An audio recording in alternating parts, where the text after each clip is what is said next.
नमस्कार। Breaking news में बड़ी खबर आपको बता दें कि बरेली हिंसा के मुख्य आरोपी मौलाना तौकीर रजा को 10 मामलों में से 2 मामलों में जमानत मिल चुकी है। कुल मिला के 14 आरोपी हैं और सबको एक एक मामलों में जमानत मिल चुकी है, लेकिन अभी कोई जेल से बाहर नहीं आएगा। इसके साथ ही मौलाना तौकीर रजा की जो सुनवाई है वो 9 दिसंबर तक आखिरी सुनवाई है, यानी कि तब तक फैसला आएगा कि वो आरोपी है और क्या कुछ अभी भी उन्हें रिमांड में रखना है या फिर नहीं। तो इसी खबर पर ज्यादा अपडेट के साथ मेरे साथ मौजूद है मेरे सहयोगी हर्ष भारद्वाज। तो सर, मौलाना तौकीर रजा को 2 मामलों में जमानत मिल गई है। बिल्कुल, देखिए जमानत तो उससे मिल गई है 2 मामलों में, लेकिन अभी वो जेल से बाहर नहीं आने वाला है। हालांकि कुल 10 मामले हैं और मुख्य आरोपी, मुख्य साजिशकर्ता आप कह सकते हैं कि मुख्य साजिशकर्ता एफआईआर में लिखा गया था और उसके बाद अब कोर्ट में बैक टू बैक सुनवाई हो रही है। हालांकि बरेली के जो सत्र न्यायाधीश हैं आज भी ये फैसला सुना सकते हैं, क्योंकि 2 और मामलों में आज कहीं ना कहीं सुनवाई होगी कि उससे जमानत दी जाएगी या फिर नहीं दी जाएगी। टोटल 10 मामले हैं और अगर उससे 2 और मामले में भी जमानत मिल जाती है तो आप ये कह सकते हैं कि 6 और मामले भी बचेंगे और उसके बाद 2 और मामले में जमानत मिलते मिलते 9 तारीख आ ही जाएगी, 9 दिसंबर की तारीख।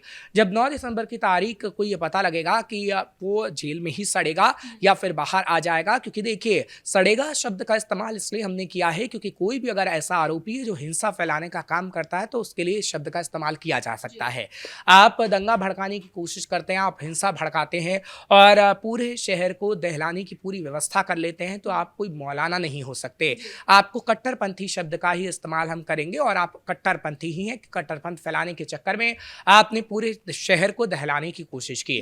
9 दिसंबर को देखिए क्या हो सकता है, क्योंकि 9 दिसंबर बेहद नज़दीक है। 9 दिसंबर को ये होगा या तो उसकी रिमांड को और बढ़ाया जाएगा या फिर कोर्ट की तरफ से कोई बड़ा फैसला दिया जा सकता है या फिर सजा का ऐलान भी हो सकता है या फिर कितने दिन की और रिमांड में रखना है ये तय हो सकता है, या फिर जो सबूत दिए जाएंगे, क्योंकि प्रशासन की तरफ से, जो पुलिस की तरफ से सबूत दिए जा रहे हैं उस आधार पर कोई बड़ी कार्रवाई हो सकती है।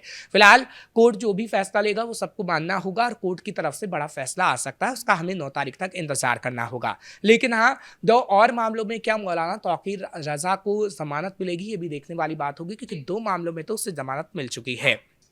लेकिन ये भी कहा जा रहा है कि मौलाना तौकीर रजा के खिलाफ जो पुलिस के पास सबूत हैं वो इतने कारगर हैं कि मौलाना तौकीर रजा अभी फिलहाल तो जेल से बाहर नहीं निकलने वाला है, क्योंकि वो सबूत दिखाए जाएंगे तो तकरीबन 1 साल तक तो वो बिल्कुल नहीं लगेगा। एनएसए लगेगा तो वो और कई सालों तक जेल में रहेगा और कहीं ना कहीं कोई बड़ा फैसला आया तो 7 से 10 साल तो उसको होगी ही होगी कम से कम, और मौलाना तौकीर रजा इतने सालों तक जेल में ही रहेगा। पहले भी उनकी रिमांड बढ़ाई जा चुकी है बरेली हिंसा मामले में और 9 दिसंबर को आखिरी सुनवाई होने वाली है। तो क्या कुछ सबूत भी सामने आए हैं जिसको लेकर ये रिमांड कहीं ना कहीं फिर से एक बार आगे बढ़ाई जा सकती है? देखिए क्या एफआईआर में किया गया लिखा गया है और क्या कोर्ट के अंदर सबूत दिए गए हैं वो अपने दर्शकों को एक एक करके बताते हैं। दरअसल जो एफआईआर में लिखा गया है, मौलाना तौकीर रजा को मुख्य साजिशकर्ता बताया गया है कि मौलाना तौकीर रजा ही वो व्यक्ति था जिसने कहीं ना कहीं पहले ये बताया कि हम प्रदर्शन को वापस लेंगे, लेकिन उसके बाद लोगों को भड़का दिया कि हमने ऐसा कोई ऐलान ही नहीं किया कि हम प्रदर्शन वापस लेंगे, आप घर से बाहर निकलिए और सड़कों पर आइए। जब लोगों की तरफ से लोगों को उन्होंने भड़काया तो हमने देखा लोगों ने कैसे सरतन से जुदा के नारे लगाए हैं और उसके बाद दंगा भड़का है, कैसे पुलिसकर्मियों के जो बैच थे वो नोचे गए और जो मौलाना तौकीर रजा के बेहद करीब थे नदीम और डॉक्टर नफीस ने तो पुलिस के हाथ काटने तक की धमकी दे दी थी कि अगर पुलिस ने हमारे ऊपर कोई भी कार्रवाई की तो हम पुलिस के हाथ काट देंगे। पूरा विवाद जो शुरू हुआ था वो हमने देखा था कि किस तरीके से आई लव मोहम्मद के पोस्टर को लेकर हुआ था। हालांकि वो भी एक तरीके से हमने देखा कि हटाने को लेकर नहीं था, लेकिन ये अफवाह फैला दी गई कि किस तरीके से कानपुर से उस पोस्टर को हटाया गया, फिर ये धीरे धीरे बरेली तक पहुंचा और मौलाना तौकीर रजा ने इसमें खास तौर पर अपनी भूमिका निभाई और मुसलमानों को भड़काने की कोशिश की।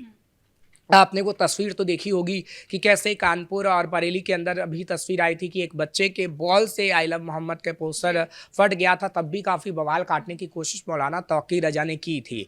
तो आप लोगों को भड़काने की कोशिश करते हैं, आप दंगा फैलाते हैं तो कहीं ना कहीं हिंसा भड़काने की कोशिश करते हैं तो आप पे ये कार्रवाई तो होगी। आप ये समझ रहे थे पहले कि हम दंगा भड़काएंगे, हम हिंसा फैलाएंगे तो मायावती की सरकार में जैसे 2 दिन के अंदर हम सिर्फ जेल में गए थे 2 दिन के लिए और अखिलेश की सरकार में ही हम कुछ दिनों के लिए जेल में गए थे, तो वैसे ही योगी सरकार में भी हम जेल में जाएंगे और वापस छूट आएंगे। लेकिन ऐसा हो नहीं पाया है। और इस वक्त योगी की सरकार में आप पे डंडे बरसेंगे बरसेंगे पुलिस के। और अभी कोर्ट के अंदर मामला है, देखिए कोर्ट क्या फैसला करेगा ये तो वक्त ही बता पाएगा। लेकिन हाँ, योगी आदित्यनाथ का जिक्र करें तो योगी आदित्यनाथ ने पहले ही कड़ी चेतावनी दे दी थी। योगी आदित्यनाथ की तरफ से कार्यक्रम में जब मौलाना तौकीर रजा की गिरफ्तारी हुई उससे एक दिन पहले ये कहा गया था कि हम मौलाना को छोड़ेंगे नहीं। जो ये मौलाना बार बार ये कहते हैं कि हम लोगों के साथ हैं, लोगों का मसीहा बनने की कोशिश करते हैं मुसलमानों की, वो दरअसल कट्टरपंथ फैलाते हैं।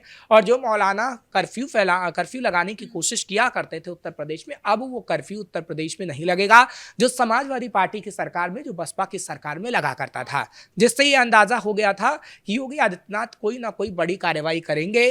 और हम देख रहे हैं कि योगी आदित्यनाथ का प्रशासन, पुलिस किस तरीके से मौलाना तौकीर रजा के खिलाफ प्रदर्शन कर रही है। प्रशासन इतना सख्त है कि ये जो एजेंडाकारी है, जो एक माहौल बनाने का प्रयास करते हैं, बरेली में इतनी बड़ी हिंसा को इन्होंने बढ़ाने का प्रयास किया है, तो क्या इस पे अखिलेश यादव भी कुछ राय देंगे? क्योंकि अखिलेश यादव भी कई बार बरेली जाने का वो कोशिश कर रहे थे और वो गए भी थे। देखिए, अखिलेश यादव राय नहीं दे रहे हैं, अखिलेश यादव लोगों को और उकसाने की कोशिश कर रहे हैं। आपने ठीक कहा कि बरेली जाने की उन्होंने कोशिश की थी, हालांकि उसके बाद एक पूर्व पार्षद के बेटी की शादी में भी वो पहुंचे थे, लेकिन उस वक्त भी उन्होंने बरेली में मौलाना तौकीर रजा के समर्थकों से मिलने की बात की थी, लेकिन वो तस्वीर नजर नहीं आई। क्योंकि मौलाना तौकीर रजा के साथ साथ अखिलेश यादव पर भी सवाल खड़े हो रहे थे कि क्या अखिलेश यादव दंगाइयों का साथ देते हैं, क्या अखिलेश यादव उन कट्टरपंथियों का साथ देते हैं जो कहीं ना कहीं अब दंगा भड़काते हैं, जो कहीं ना कहीं हिंसा भड़काते हैं।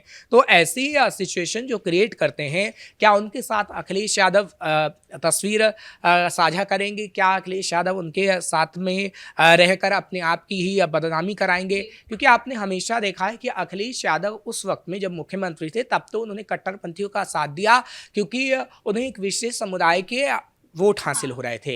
लेकिन अब वो विशेष समुदाय भी समझ चुका है कि कभी भी अखिलेश यादव ने हमारे समर्थन में कोई काम नहीं किया, हमें सिर्फ बरगलाने का काम किया, हमारे लिए सिर्फ झूठ बोलने का काम किया। अगर ऐसा होता तो आज उत्तर प्रदेश में कई मंत्री मुसलमान होते, आज ऐसा होता तो समाजवादी पार्टी में कई नेता मुस्लिम नेता होते। तो अब तो वो लोग भी कह रहे हैं कि अगर अखिलेश यादव को इतने ज्यादा ही मुस्लिमों की चिंता है तो क्यों ना वो एक सीएम कैंडिडेट मुस्लिम भी चुने।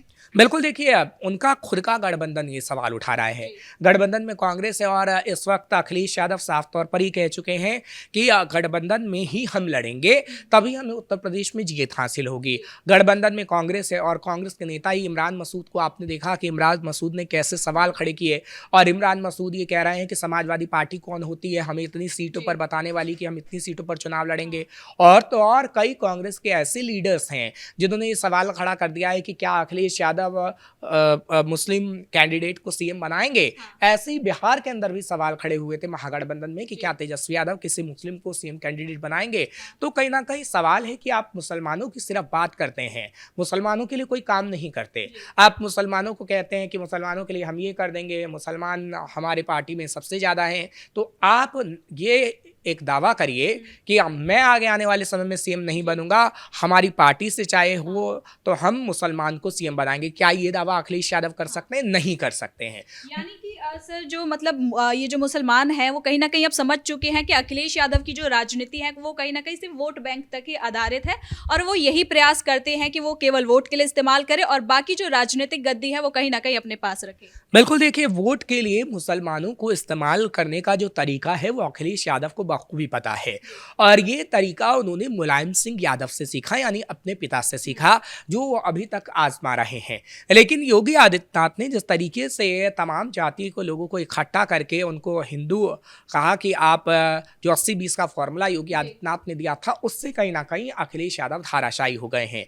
और अब अखिलेश यादव जितना भी एक विशेष समुदाय की बात करते हैं, अखिलेश यादव जितना भी मुसलमानों की बात करते हैं, अब मुसलमान उन्हें ही वोट नहीं करता है। एग्जाम्पल आपने देखा कुंदर की सीट, जहां पर उपचुनाव हुए और मुसलमानों की संख्या सबसे ज्यादा थी, लेकिन उस कुंदर की सीट में भगवा लहराया, जिससे ये अंदाजा लगाया जा सकता है कि अखिलेश यादव के झूठ पर अब कोई भी भरोसा नहीं करेगा।